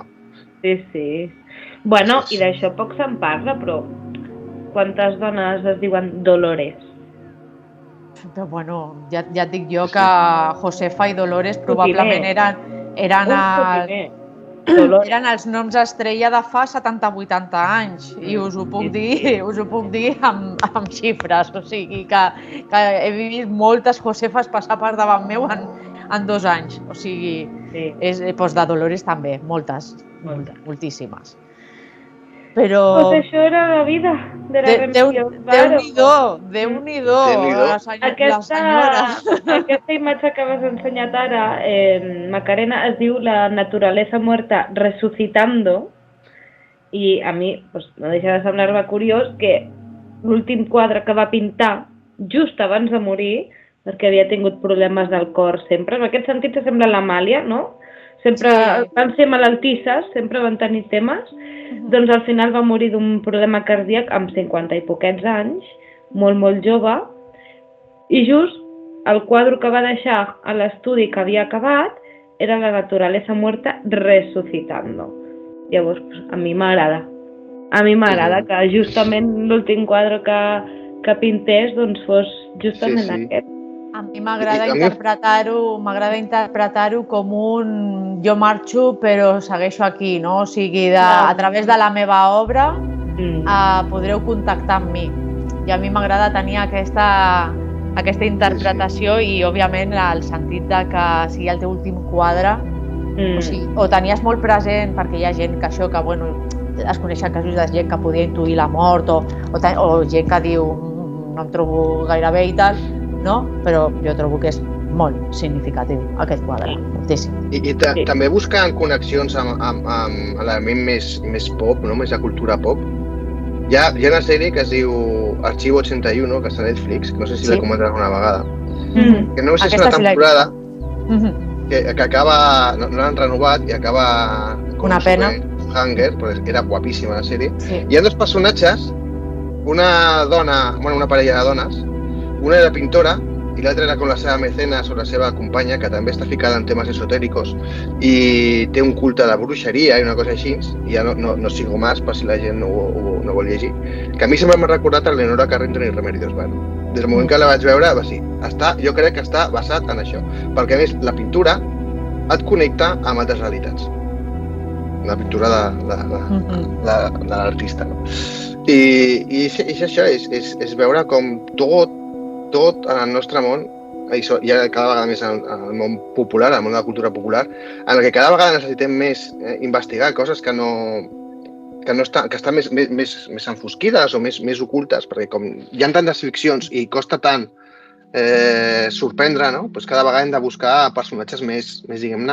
No és que la Remedios Varo sigui una persona molt amagada, però sí que no és una de les punteres quan parlem de surrealisme, no? Sempre estan Dalí, Buñuel, Breton, Duchamp, tota aquesta gent, i ella està com en un segon pla, quan pictòricament, per mi, té moltes més importància, molta més força que molts dels quadres dels homes. Mira, jo posaré... A mi m'agrada molt més que Dalí. La Remedios Però molt més que Dalí. Ja està, ja Ja l'he dit. Ja l'he dit, No, és que jo em pujo al teu vaixell, o sigui, a mi em sembla que és una dona amb un estil molt peculiar, una dona que va ser una esponja i tots els seus coneixements estan plasmats a la seva obra, que dintre d'un moviment surrealista hi havia molt de realisme, no? O sigui, era un missatge molt concret, molt representatiu, i perquè us feu una idea, jo quan vaig estar a la universitat, a mi la matèria de primeres avantguardes, no?, que es centrava bastant a Catalunya, a mi me la va donar la filla del Juan Eduardo Cirlot, d'acord? Que la Lourdes Cirlot, que era una de les filles, i aquest home estava ficadíssim, o sigui, ella va conèixer el Dalí, ¿vale? Aquesta dona no va anomenar ni una pintora surrealista en tot l'any. O sigui, jo no sabia res de la Remedios Varo, no sabia res de la Leonora Carrington, és que res. O sigui, ens vam centrar tot això en Dalí, en Duchamp, o sigui, en tots aquests, no? El Breton i el Manifest Surrealista, pues, li vam donar 400 voltes, i quan surts o sigui, quan passen els anys i tu veus aquestes figures, jo espero i desitjo que a dia d'avui sí que es donin. O sigui, ho espero. Perquè em sembla molt fort que jo aquestes dones no les... O sigui, jo a la Remedios Varo la vaig conèixer pel món del misteri. Perquè vaig conèixer a la dona que parlaré més endavant i vaig acabar amb ella. Que deia, o sigui, totalment desconegut. I per això les dones dintre del món de l'art també, o sigui, necessiten el seu espai. Perquè dius, mira, una persona de peu, però una persona que estudia... O sigui, a mi em va semblar molt fort, a mi es portava al cap. Jo sí que he trobat, he cregut veure, que a Los Invisibles, per exemple, o a La Patrulla Condenada, del Grant Morrison, els dibuixants que fan les representacions de dadaista, surrealisme, pictòricament, tenen molt a veure o tenen molta influència amb l'obra de Remedios Varo. Encara que no sigui d'una manera directa o una manera més explícita, sí que trobo que la manera de representar certes figures, de representar certs espais, sobretot els espais, no? Més que les figures, perquè després cada dibuixant té la seva representació de la figura masculina, no? Però sobretot hi ha uns determinats espais, o no lugares, o lugares que són lugares de trànsito, que tenen molta relació amb els espais que dissenya o ha dissenyat la Remedios Varo per donar forma als seus quadres, no? I jo sí que crec que ja deia, no? Encara que inconscientment està arribant. I crec que s'ha de reivindicar encara més, encara molt més, perquè és una persona que quan entres al seu món flipes, que sí, el que dèiem, no? Si es volgués fer una biografia tant cinematogràfica com a nivell de sèrie, és un personatge que dona i molt, perquè té una biografia, el que s'ha estat dient tota l'estona, Marc, que és brutal, que té molta... Li pots donar, fins i tot al punt d'aventura, no? Aventura entre cometes, de fugir de la guerra, este comando de redes que se col·laboren i tot això, no? Després això, no? L'expedició a buscar ja insectes i tot això, és que és una vida d'aventura, és una vida de recerca i d'aventura. Totalment, sí. I aquí és això, no? Coneixem gent com Dalí, que al fons el que es va dedicar, que no parlaré malament de la seva obra, perquè a mi em flipa Dalí, però personalment es va dedicar a ser un vividor, una vida de dòlars, no? Com li deien, i més enllà de les seves excentricitats sexuals o excentricitats estètiques de la seva vida, estètiques, què aporta? Doncs m'aporta molt més un personatge com la Remedios Varo, que està constantment investigant, buscant, intentant arribar més enllà a conèixer, no? Que és això. Sí, totalment. No, sorprenent, la veritat. Hem passat de la senyora de Cabrils a la cosmopolita viajera, la Willy Fogg del surrealisme, no? I ara tu parlaràs d'un personatge que és també fascinant, no?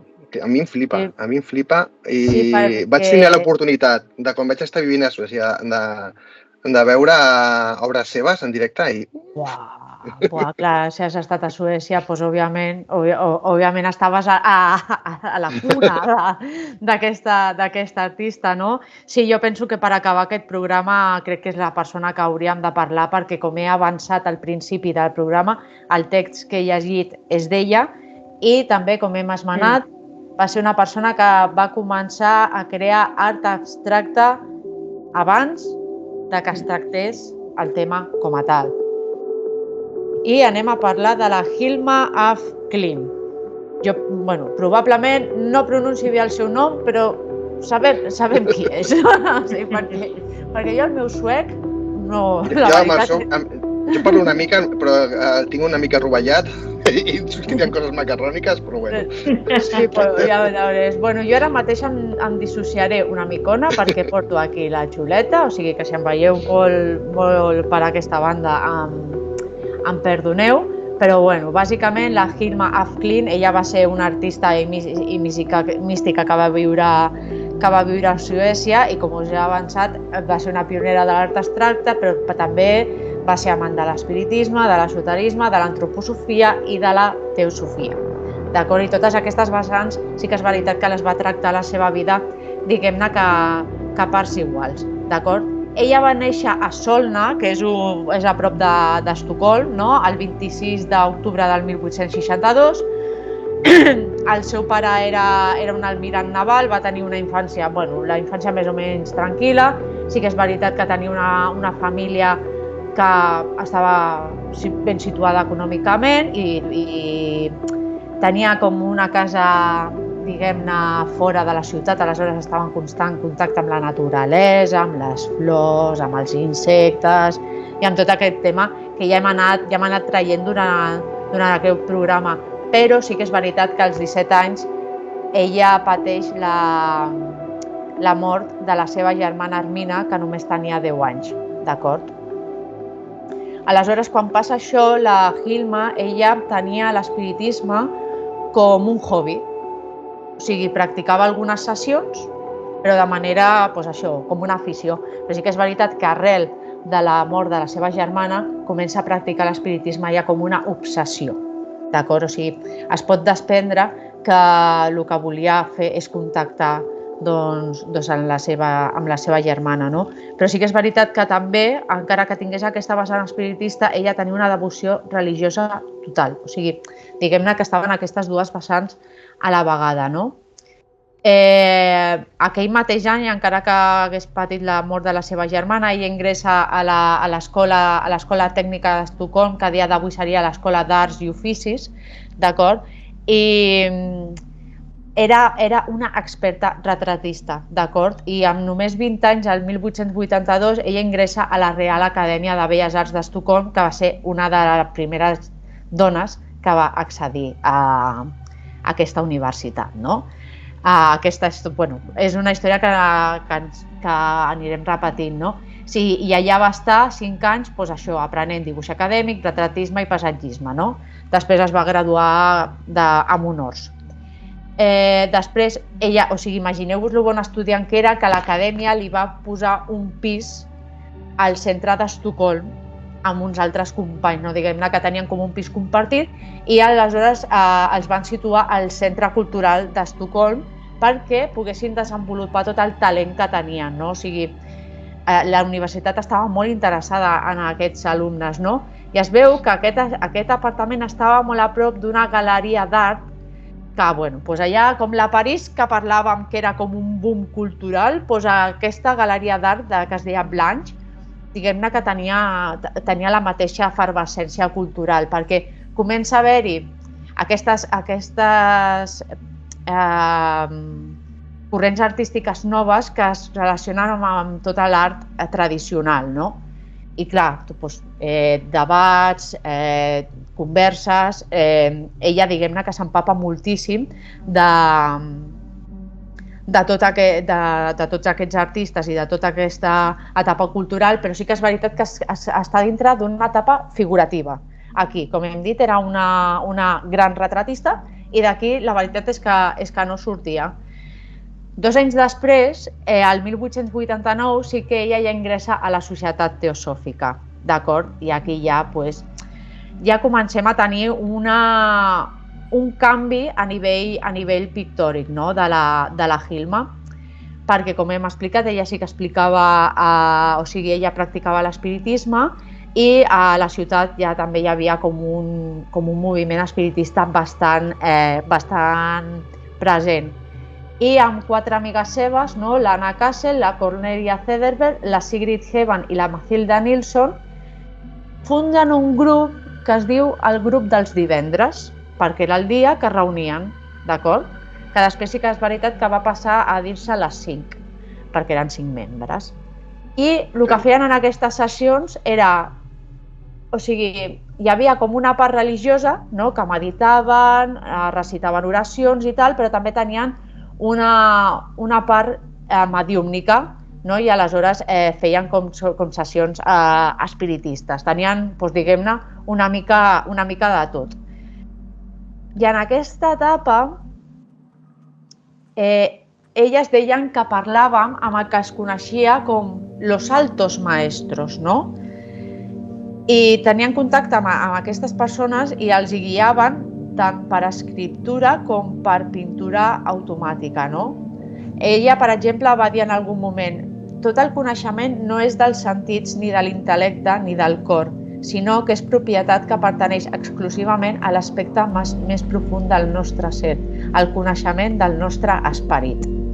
O sigui, clar, d'una persona bastant religiosa estem començant a veure ja aquí una vessant espiritual, o sigui, comencem a veure un canvi bastant important, no? Si aquest grup el formen el 1896, dura uns 10 anys, perquè aquí ja comencen a sortir una mica les enveges i una mica les discussions entre el grup, perquè la Hilma deia que era com la preferida dels altos maestros, no? Que li donaven els missatges més importants, i ells deien que la Hilma era la que havia de representar el grup i la que havia de donar, les millors obres i els missatges més importants, i les altres van dir: no, o sigui, aquí totes per igual o no treballem, i al final aquest grup sí que es va dissoldre, no? Les 4 amigues, diguem-ne, que es desentenen d'aquest grup, però la Hilma, com que segueix amb aquests altos maestros, no? I després d'aquests 10 anys comença a treballar en una sèrie pictòrica que es diu Les pintures pel temple, no? Ella té 43 anys i representa que un guia espiritual li fa aquest encàrrec, no? De les pintures pel temple, que durarà, és una etapa que dura entre el 1906 i 1915. Recordem que el llibre de lo espiritual en el arte de Kandinsky comença el 1911, i aquestes pintures pel temple estan formades per 193 quadres. Vale? Es divideixen, la primera etapa són 26 esborranys, no? I es creu que és com la base preparatòria de tota aquesta sèrie. Entre el 1907 i el 1908 pinta 111 d'aquestes obres, o sigui, estem dient que cada 3 dies està pintant una obra nova, no? I hi ha algunes obres que medeixen entre 2 i 4 metres d'amplada. O sigui, no estem dient que són quadres petitons, no. Entre 2 i 4 metres d'alçada i d'amplada. O sigui, imagineu-vos 111 quadres en un any amb aquestes dimensions. I representava que tot això estava automatitzat pels altos maestros, no? O sigui, tenia una velocitat tremenda, i a partir d'aquesta etapa tot el que coneixíem de retratisme i de passatgisme de la Hilma desapareix totalment. Comença a entrar en un art abstracte, però total, basat en les figures geomètriques, podríem dir, no? Hi ha molt triangle, hi ha molta esfera, i la veritat és que hi ha un canvi radical. Sí que para durant 4 anys perquè la seva mare pateix una malaltia bastant greu i es dedica a estudiar filosofia en aquests anys, i els 82 quadres que falten els crea l'últim any, entre el 1915 i el 1913, no? Ja dic, la Hilma compartia interès en l'espiritual, no? Com el Vasily Kandinsky, com el Kazimierz Malevich, com el Per Mondian, perquè ella volia superar les restriccions d'aquest món físic, no? Tot això, quin era el moviment que representava tot això? La teosofia, d'acord? Perquè proponien una atractiva alternativa a tots aquests principis estètics que hi havia a l'art academicista, no? I l'art abstracte els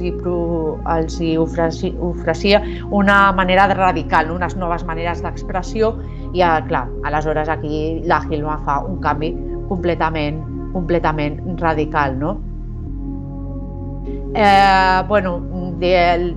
En aquesta etapa primer perd el pare, després perd la mare, la mare crec que ja té 40 i pico d'anys quan mor, i es queda a viure amb la que era la cuidadora de la seva mare, que era la Thomasine Anderson, que finalment acaba sent la seva parella sentimental.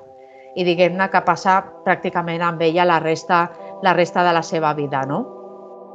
Al 1908 la Hilma pot conèixer el Rudolf Steiner, no? Que era el líder de la societat teosòfica, i li convida a veure les seves obres, d'acord? Tot això de les pintures per al templo i de més. I el Rudolf Steiner li diu que queda sorprès per totes aquestes obres i li diu que aquest món i la mentalitat humana de l'època mai acceptaria la seva obra i li recomana que durant 50 anys no vegin la llum. O sigui, li recomana que durant 50 anys la seva obra quedi amagada perquè li diu que el món no està preparat per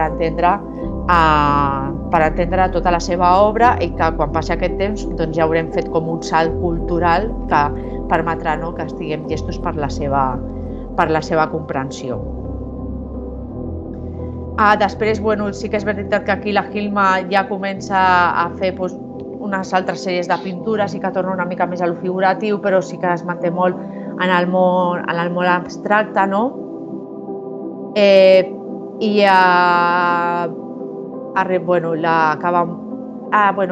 M'anava a deixar que el 1932 pinta dues obres, que és el Blitz sobre Londres i la batalla naval del Mediterrani, que es consideren que són unes obres que són una premonició a les batalles de la Segona Guerra Mundial. D'acord? O sigui, crec que la Segona Guerra Mundial comença el 1939, aquestes obres estan pintades al 32 i es consideren una premonició d'aquesta guerra, no? I, sí que és veritat que l'etapa final de la Hilma és una mica més tranquil·la i acaba morint el 21 d'octubre de 1994 per un accident de trànsit amb 82 anys, deixant la petita xifra de 1.300 quadres pintats i 125 quaderns amb tots els seus apunts. I tot això li deixa a un nebot, que el nebot ho tenia en un sòtan, perquè la Hilma va deixar clar en el seu testament que les seves obres s'havien d'exposar 20 anys després de la seva mort, és a dir, 30 anys des que el Rudolf Steiner li va dir que no podia veure la llum, i 20 més, i que els 193 quadres de les pintures pel temple s'havien de conservar juntes. Donava igual on fos, però tenien que conservar-se juntes. I aleshores aquestes són propietat de la Fundació Hilma af Klint en Estocolm, perquè després de moltes anades i vingudes amb el nebot i tal, al final ho acaba donant tot aquesta fundació. I sort, perquè si no probablement s'haguessin perdut, no?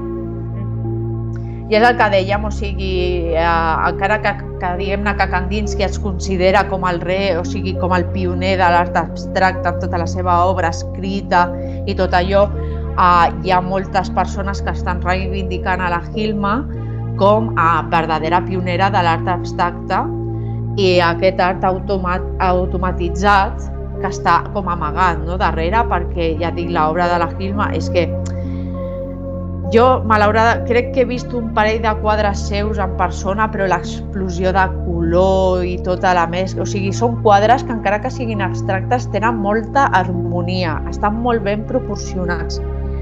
I la veritat que són un goig. A mi m'agrada molt la seva obra i òbviament es considera pionera de l'art abstracte i una de les majors pintores d'art automatitzat que tenim, que hem tingut al llarg de la història i reconeguda a dia d'avui, i dona que tampoc vaig donar a la carrera i que també estic molt enfadada, no? Jo estic molt enfadada amb tot perquè me lo hubiera gozado amb aquesta dona, no?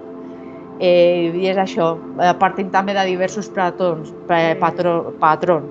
de pèrdua infantil, una vida marcada per l'espiritualisme, per la teosofia, una mica pel cristianisme i tal, i aleshores té totes aquestes revelacions que fan que creï, jo penso que una obra totalment singular i molt característica de la història de l'art i de l'espiritisme com a tal.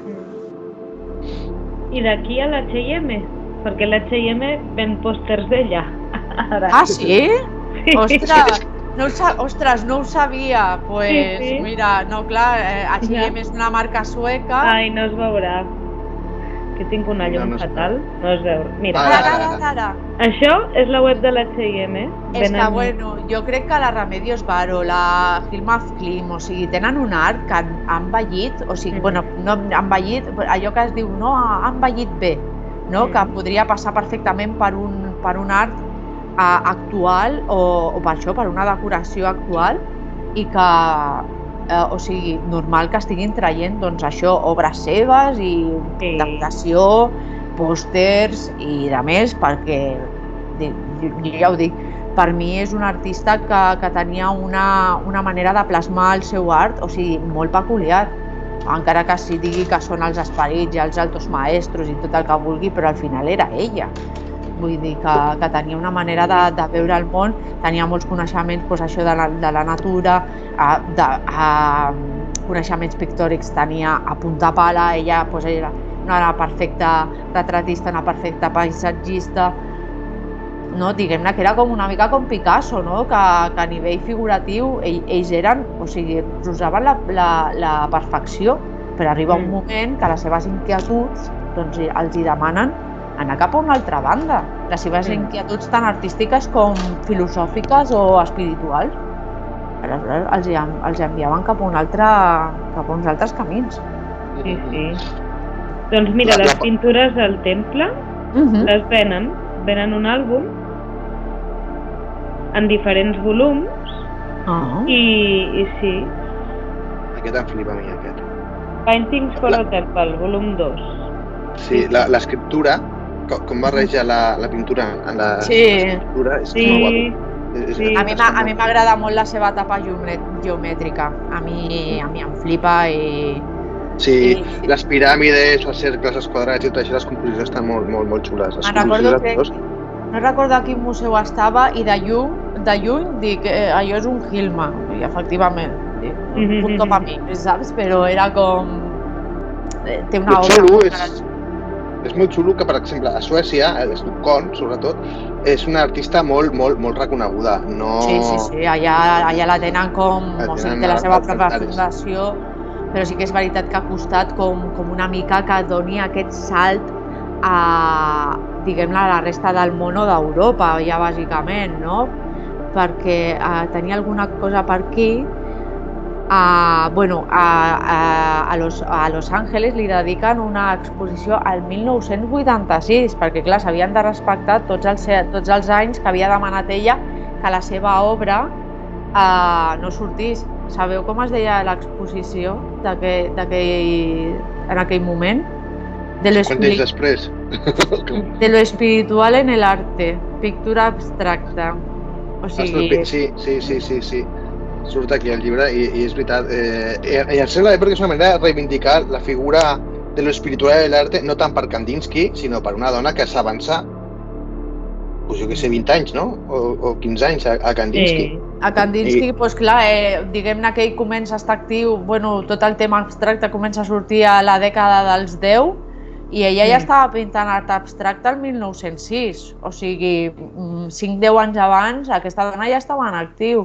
Perquè us féssiu una idea, la seva primera retrospectiva va ser l'any 2013, a Estocolm.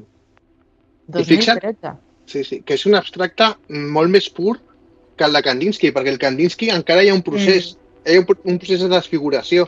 En canvi, la Hilma Klimt, no, directament ja passa a les figures geomètriques, ja no s'abstracta directament, fa pintures de colors, fa coses que feia Rothko. Sí, total.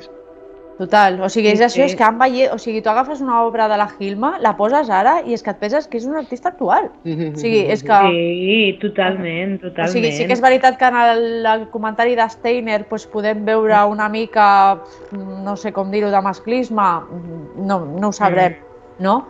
Però sí que és veritat que és un art que jo penso, en l'època, no? 1910 o així, ojito, o sigui, que vulguis o no, impressiona moltíssim. I mira que estem parlant que hi havia moviments molt potents a l'època, no? Però, clar, una dona a Suècia amb aquest art hagués menjat... A mi flipa... Aquest es como muy masónico, ¿no? Muy masónico. Billete de $1. Té una mica així neoegipcio o així, no? Clar, és l'escala que puja cap a los altos maestros. Exacte, sí, és que a mi... És això. Em flipa a mi a filmar, no tinc filtre. A mi mola molt el Svanen, el cisne, que juga molt les figures dels signes, un blanc sempre i un negre. I aquesta figura que amb dos signes que s'estan donant un petó crea un estrell, a mi em flipa. A mi em flipa perquè el veus des de lluny i dius, ostres, veus un yin i el yang, una figura, el bien i el mal, dues figures que no saps ben bé què són, no? Però contrapropes dius, no, si aquí hi ha dos animals, dos signes que s'estan entrexocant les ales i tot això, està molt, per mi és una bèstia de la pintura. És una bèstia. Ella, la Varo, la Tolrà, o sigui, jo crec que hem fet... Aquest que he posat abans és una passada. És una passada. Si arriba un moment que ja comença a jugar amb els seus coneixements figuratius i els comença a introduir en tot, o al revés, introdueix l'abstracte, lo figuratiu i comença ja a desenvolupar-se, però ja dic que siguin o no siguin canalitzacions o art automàtic o el que sigui, s'ha de dir que són obres molt especials amb un simbolisme espectacular. O sigui, ja aquí deixem a decisió de l'oient el que cregui o no cregui, però crec que l'obra de la Papeta, com la de la Remedios o com la de la Hilma, jo penso que són molt peculiars, independentment del que puguem creure a nivell espiritual, no? O sigui, penso que són una revelació dintre de la seva època. La cosa és que, és això, són obres que no et deixen indiferent, que quan les veus notes que hi ha com una catarsis en l'espectador, catarsis en el sentit artístic, no... En el sentit que et transformen per dins i creen una nova realitat de la teva pròpia percepció. Et transmeteixen coses que altres quadres no t'arriben a transmetre o no et diuen tantes coses, no? I estem parlant d'això, de quadres que són molt poc figuratius o molt poc realistes, però el simbolisme, tot el que hi ha darrere de les figures que mostren, per mi és tan... Com ho diria? És que és tan inefable que és això, no? Que notes que no ho veus amb la ment, sinó ho veus amb els ulls amb els sentits interns, no? Amb la teva part interna. Per explicar-ho d'una manera que no sigui tan això, no? De conto interior o no, és això, és això. Bueno, sembla que tenim una petita part de la seva obra aquí a Espanya, perquè hi ha una exposició al Guggenheim de Bilbao d'ella. Des de l'octubre, crec, des de Tots Sants. No sé si encara estarà, però sembla que sí. Ja dic que jo recomano que aneu a veure la de Maruja Mayo al Reina Sofia, crec que està fins setembre. Jo no sé si podré escapar-me, però si puc ho faré, perquè penso que és una retrospectiva molt bona de l'artista. I al final és això, hem de reivindicar totes aquestes dones que han estat amagades per X motius. Digues. Puntualitzo una petita cosa. La del Guggenheim ha acabat el 2 de febrer. Bueno, sempre hi haurà un catàleg. Sí, això és el que anava a dir. Jo sempre ho dic, no puc veure, però segur que hi ha un catàleg. No passa res. Sempre. Però bueno, aquestes són obres, el que deia Walter Benjamin, són obres que les has de veure en directe, perquè quan les veus en la reproducció pierde l'aura. Òbviament, sempre. I aquí sí que són obres que tenen aura. Mai et transmetrà igual una imatge que un quadre en persona. És que és impossible, o sigui, no hi ha més. I encara que diguis, com pot transmetre un quadre geomètric? Doncs sí que ho fa. O sigui, ho tinc claríssim. Però, bueno, hem fet un programa molt complet. O sigui, avui hem xerrat una cosa. O sigui, però a veure, jo partia de la base que, bueno, partia de dos de les meves passions i que al final és un tema que podríem passar-nos hores i hores parlant d'ell. Jo penso que això no tindria fi, però al final hem fet una representació tant local com més internacional, encara que sigui europeu, de lo que va ser l'espiritisme en el món de l'art. Òbviament, convidem els oients que entrin a l'obra d'aquestes tres dones com d'altres, no? I que jo crec que us sorprendrà totalment perquè ja, bueno, potser sí. I sí que el que volem fer és fer una mica de transmèdia, no? Aprofitant que estem parlant d'obres pictòriques, aprofitarem de posar tant al Twitter com a Instagram, com dintre d'iVoox no, perquè és complicat, però a YouTube i intentarem fer que podeu veure les imatges mentre les escolteu, mentre les veieu, perquè crec que si no es perden molts matisos que amb l'expressió oral costa molt de... Sí. Doncs ara nosaltres farem un impàs per Setmana Santa, no? O sigui, com a espiritistes també tenim la nostra part religiosa i ens anem a fer la nostra penitència i la nostra quaresma, però seguirem treballant perquè aquesta sèrie de l'espiritisme no descansa. No, venen coses guais. Venen coses i venen persones guais. I hasta aquí podem parlar. Exacte. Hasta aquí parla la taula. Doncs bueno, nois, com sempre, moltíssimes gràcies. Els oients, com sempre, podeu deixar comentaris, suggerències, el vostre comentari automàtic a iVoox, a les xarxes socials. Ara també el podeu deixar a YouTube, on vulgueu, on sigui. Així que tingueu una molt bona setmana, una molt bona Setmana Santa també, per si no... Igualment. Que Déu estigui amb vosaltres i amb el vostre esperit. I ens veiem... O deixir en paz. Exacte. Déu vos guard i ens veiem properament a la pròxima sessió d'espiritisme. Vinga, ens veiem. Que vagi bé. Adéu. Adéu.